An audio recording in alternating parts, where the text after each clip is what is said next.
warahmatullahi wabarakatuh. Nama saya Intika Lunafiah dengan NIM 240105031.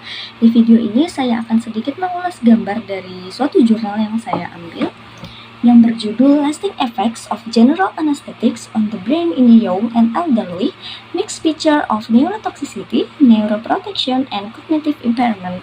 Kemudian gambar yang saya pilih adalah sebagai berikut.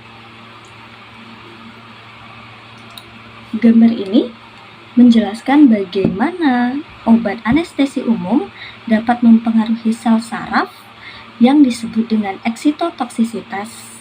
Nah, eksitotoksisitas sendiri adalah suatu keadaan di mana sel saraf itu dapat rusak ataupun mati karena terlalu banyak rangsangan yang disebabkan dari neurotransmitter eksitatorik yang biasanya berupa glutamat. Selanjutnya, yang pertama, kita lihat di bagian ujung gambar itu terdapat gambar seperti petir. Nah, petir itu kita bilang seperti sebuah rangsangan gitu ya. Rangsangan akan menyebabkan pelepasan glutamat yang terjadi di terminal presinaptik.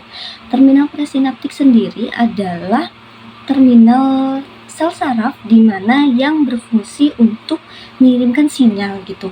Nah, setelah itu sinyal tersebut akan diterima di possinaptik di mana glutamat akan berikatan dengan reseptor NMDA dan AMPA. NMDA dan AMPA sendiri merupakan reseptor dari glutamat. NMDA berfungsi dalam mengatur masuknya ion kalsium dan natrium, sedangkan AMPA mengatur masuknya natrium. Nah, dalam kondisi normal, NMDA dan AMPA itu akan mengatur transmisi syaraf. Namun, apabila glutamat berlebih, maka akan terjadi kalsium yang menumpuk pada neuron. Nah, jika si glutamat tadi dilepaskan secara berlebihan, maka akan menyebabkan penumpukan kalsium. Penumpukan kalsium ini akan menyebabkan kelebihan kalsium yang masuk ke dalam mitokondria. Nah, di dalam mitokondria itu, apabila terjadi overload kalsium, itu akan menghasilkan ROS atau biasa disebut reaktif oksigen spesies atau radikal bebas oksigen. Nah, radikal bebas oksigen itu akan merusak sel, kemudian mengalami gagal energi dan akan lepas protein sitokrom C yang akan berujung pada kematian neuron.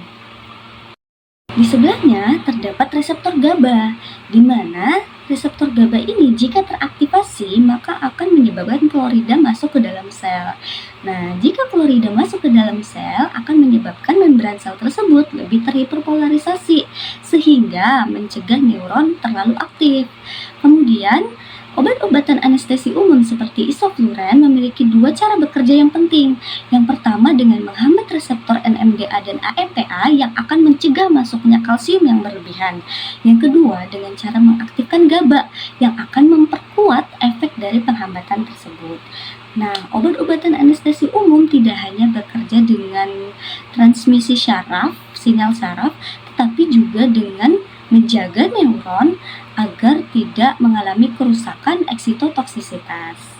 Sekian penjelasan yang dapat saya sampaikan. Mohon maaf apabila kekurangan dan banyak kata yang salah. Saya akhiri. Wassalamualaikum warahmatullahi wabarakatuh.